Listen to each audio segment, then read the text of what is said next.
শবে বরাতের রজনীতে কয় রাকাত নামাজ আদায় করবেন, কোন কোন সূরা দিয়ে পড়বেন, কয়টি রোজা রাখবেন, কোন কোন দোয়া পাঠ করবেন, এছাড়াও অন্যান্য কি কি আমল করবেন তা সম্পূর্ণ জানতে পারবেন আজকের এই ভিডিও থেকে। তাই না টেনে সম্পূর্ণ ভিডিওটি দেখতে থাকুন। আসসালামু আলাইকুম ওয়া রাহমাতুল্লাহি ওয়া বারাকাতুহু নাহমাদুহু ওয়া নুসাল্লি ওয়া নুসাল্লিমু আলা রাসূলিহিল কারীম আম্মা বা'দ ফাআউযু বিল্লাহি মিনাশ শাইতানির রাজিম বিসমিল্লাহির রহমানির রহিম। সুপ্রিয় দর্শক শ্রোতা মণ্ডলী, চলে আসলো 2026 সালের পবিত্র শবে বরাতের রজনী। চলছে পবিত্র শাবান মাস, আর এই শাবান মাসের 14 তারিখ দিবাগত রাত অর্থাৎ আগামী 3 ফেব্রুয়ারি রোজ মঙ্গলবার পবিত্র শবে বরাতের রজনী। পবিত্র শবে বরাতের রজনী সম্পর্কে আল্লাহ রাব্বুল আলামিন পবিত্র কুরআনুল কারিমে সবার প্রথমে সূরাতুদ দুখানের 1 থেকে 4 নম্বর আয়াত পর্যন্ত আল্লাহ রাব্বুল আলামিন বলেন, এই রাত্রিতে ফায়সালাকৃত বিষয়সমূহ বন্টন করা হয়। যে যেই রকম যে যেইটুক আমল করবে সেইটুক আমল অনুযায়ী তাদেরকে রহমত, বরকত, মাগফিরাত বন্টন করা হবে, রহমত বন্টন করা হবে, রিজিক বন্টন করা হবে, সংসারের আয় উন্নতি বন্টন করা হবে এবং রিজিকের দরজা খুলে দেওয়া হবে, রহমতের দরজা খুলে দেওয়া হবে। সুবহানাল্লাহ। হযরত আলী রাদিয়াল্লাহু তাআলা আনহু থেকে একখানা হাদিস মুবারক রওয়ায়াত, আল্লাহর রাসূল সাল্লাল্লাহু আলাইহি ওয়া আলিহি ওয়াসাল্লাম বলেন, এই পবিত্র শাবান মাসের 14 তারিখ দিবাগত রাত অর্থাৎ পবিত্র শবে বরাতের রজনীতে তোমরা রাত্রি জাগরণ করো, তোমরা রাত্রে জাগ্রত অবস্থায় আল্লাহ পাকের ইবাদত বন্দেগী করো, নফল ইবাদত বন্দেগী করো, নফল রোজা রাখো। তোমরা এই রাত্রিতে বেশি বেশি কোরআন তিলাওয়াত করো, বেশি বেশি আল্লাহ রাব্বুল আলামিনের গোলামি করো, ইবাদত করো। কেননা এই রজনীতে সূর্য অস্ত যাওয়ার পর থেকে নিয়ে একেবারে সুবহে সাদিক অর্থাৎ একেবারে ফজর পর্যন্ত অর্থাৎ মাগরিবের পর থেকে নিয়ে একেবারে ফজর পর্যন্ত এই সময়ের মধ্যে আল্লাহ রাব্বুল আলামিন বিশেষ ভাবে বান্দাদের প্রতি রহমতের নজর দিয়ে থাকেন।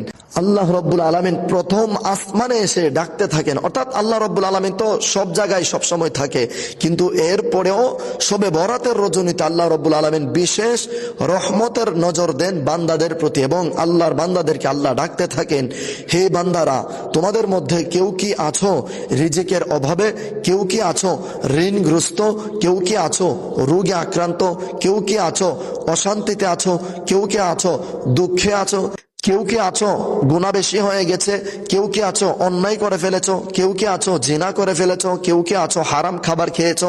অর্থাৎ আল্লাহ রাব্বুল আলামিন এভাবে বান্দাদেরকে ডাকতে থাকে, ও বান্দারা, তোমাদের যেই আশা আছে সবকিছু আজকের এই রজনীতে আমার কাছে চাইতে পারো, আমার কাছে চাইবে আর সাথে সাথে পেয়ে যাবে, চাইতে দেরি হবে পাইতে দেরি হবে না ইনশাআল্লাহ। আল্লাহ রাব্বুল আলামিন মাগরিবের পর থেকে নিয়ে একেবারে ফজর পর্যন্ত এভাবে বান্দিনীদেরকে ডাকতে থাকেন, যে বান্দা বান্দিনীরা এই রজনীতে আল্লাহ রব্বুল আলামিনের দরবারে চাইতে থাকে। আল্লাহ রব্বুল আলামিন এই রজনীর বরকতে তাদেরকে খালি হাতে ফিরিয়ে দেন না।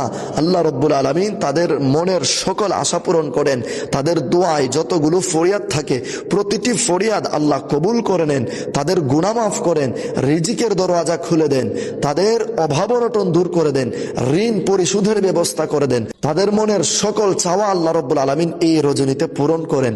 এই জন্য নবীজি বলেছেন, এই রজনীতে তোমরা বেশি বেশি নফল ইবাদত বন্দেগী করো। এবার আসুন আমরা শবে বরাতের রজনীতে কত রাকাত নামাজ আদায় করব এবং কিভাবে আদায় করব, কোন সূরা দিয়ে আদায় করব।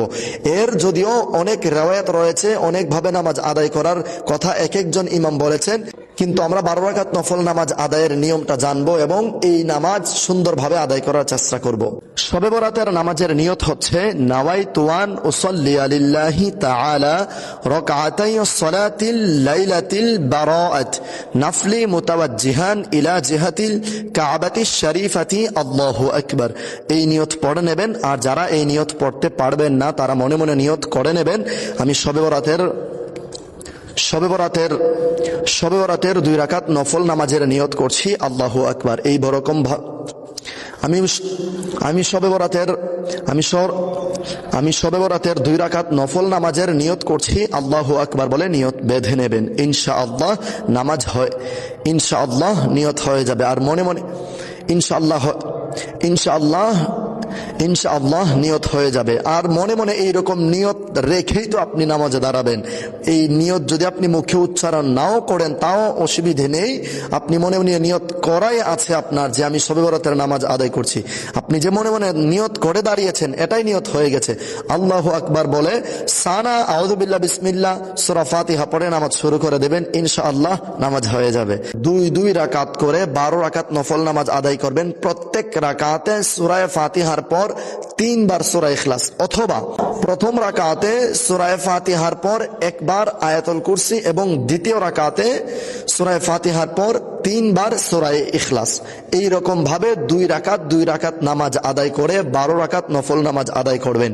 12 রাকাত নফল নামাজ আদায় করার পর ওই যে শবে বরাতের রজনীর তাসবির মতোই সুবহানাল্লাহি ওয়ালহামদুলিল্লাহি ওয়ালা ইলাহা ইল্লাল্লাহু আল্লাহু আকবার, এই তাসবিহটি 100 বার পাঠ করবেন এবং ইস্তিগফার 100 বার পাঠ করবেন এবং দুরুদ শরীফ 100 বার পাঠ করবেন। পাঠ করে আল্লাহ রব্বুল আলামিনের দরবারে দোয়া করবেন।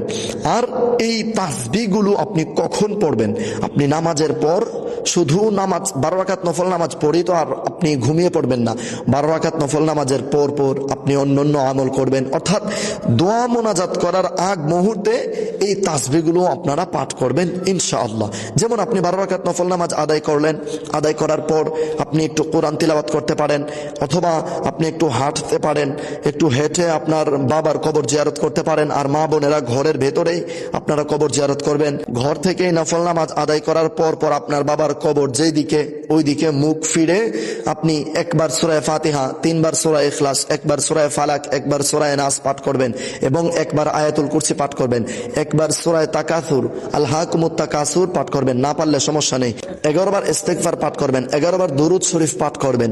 এরপর আল্লাহ রব্বুল আলামিনের দরবারে দোয়া করবেন। এটা হচ্ছে আপনার বাবার কবর জিয়ারতের দোয়া। এটা শবে বরাতের রজনীতে তো আপনি অন্যরকম ভাবে দোয়া করবেনই, কিন্তু মা বোনেরা যদি ঘরে বসে বাবা মা আপনজন আত্মীয় স্বজনের কবর জিয়ারত করতে চান তবে আপনারা এইভাবে এই নিয়মে কবর জিয়ারত করে নেবেন ইনশাআল্লাহ। এরপর অন্যান্য আমল করবেন, যেমন কোরআন তিলাওয়াত করবেন, সূরা ইয়াসিন পাঠ করবেন, সূরা মুজাম্মিল পাঠ করবেন, সূরা মুলক তিলাওয়াত করবেন, সূরা আর রহমান তিলাওয়াত করবেন। যদি তিলাওয়াত করতে না পারেন তাহলে আপনারা কোরআন তিলাওয়াত মোবাইল ফোনের মাধ্যমে শুনবেন। আর আমি মনে করি এই রজনীতে মোবাইল ফোনটা আপনার হাত থেকে প্রায় 100 গজ দূরে রাখা অতি উত্তম। মোবাইল ফোনের মাধ্যমে যেন আমাদের আমলের সময় নষ্ট না হয়ে যায়, এই দিকে অবশ্যই খেয়াল রাখতে হবে। আর যদি আপনার ঘুম চলে আসে, একটু পরপর আপনি উঠানের মধ্যে হাঁটবেন, যারা বাসায় থাকেন ছাদের উপরে হাঁটবেন। যদি ভয় থাকে ওই রাত্রিতে আপনার ভয় পাওয়ার কোনো কারণ নেই, কারণ সেই রাত্রিতে আল্লাহ রব্বুল আলামিন রহমতের দরওয়াজা খুলে রেখেছে, রহমতের ভান্ডার খুলে রেখেছে। সুবহানাল্লাহি ওয়া বিহামদিহি সুবহানাল্লাহিল আযীম।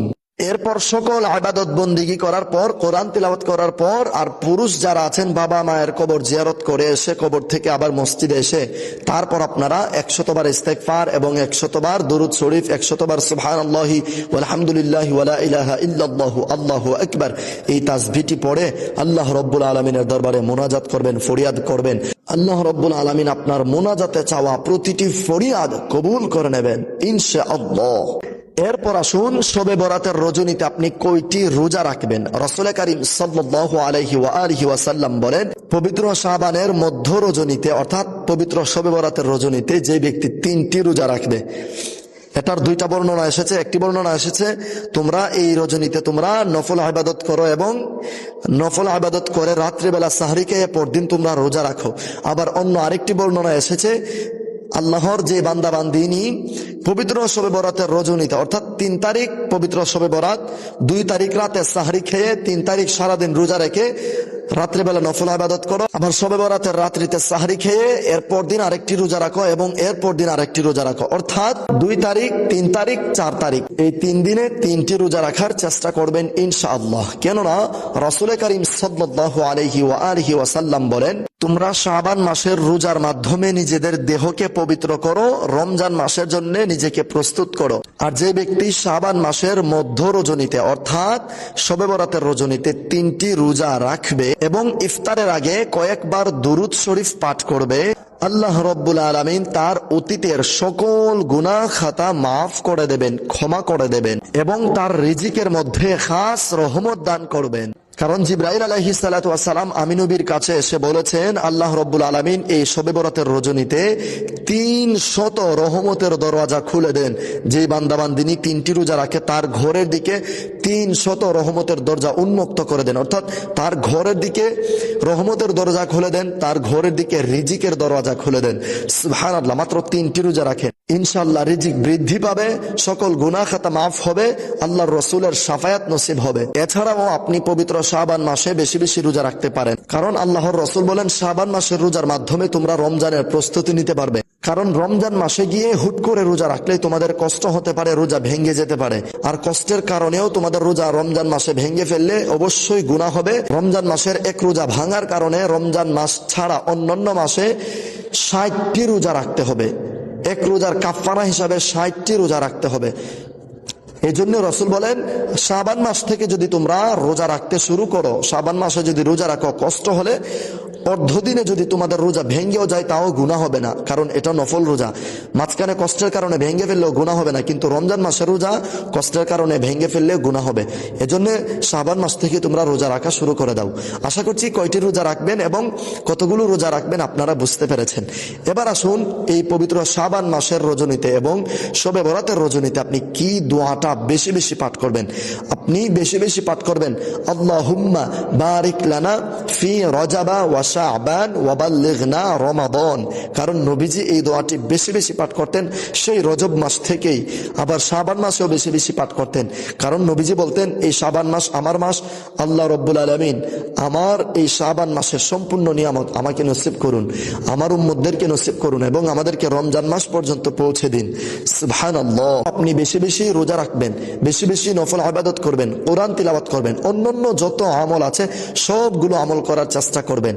এছাড়াও পবিত্র শবে বরাতের রজনীর আরো অনেকগুলো নামাজ আছে। এই নামাজগুলো আমরা ধারাবাহিকভাবে আমাদের এই ইউটিউব চ্যানেল এবং এই ফেসবুক পেজে প্রতিনিয়ত আপলোড করে যাব। এরকম গুরুত্বপূর্ণ দোয়া ও আমল জানতে আমাদের এই ইউটিউব চ্যানেল এবং ফেসবুক পেজ ফলো দিয়ে আমাদের সাথেই থাকুন। আশা করছি আপনারা সকলে বুঝতে পেরেছেন।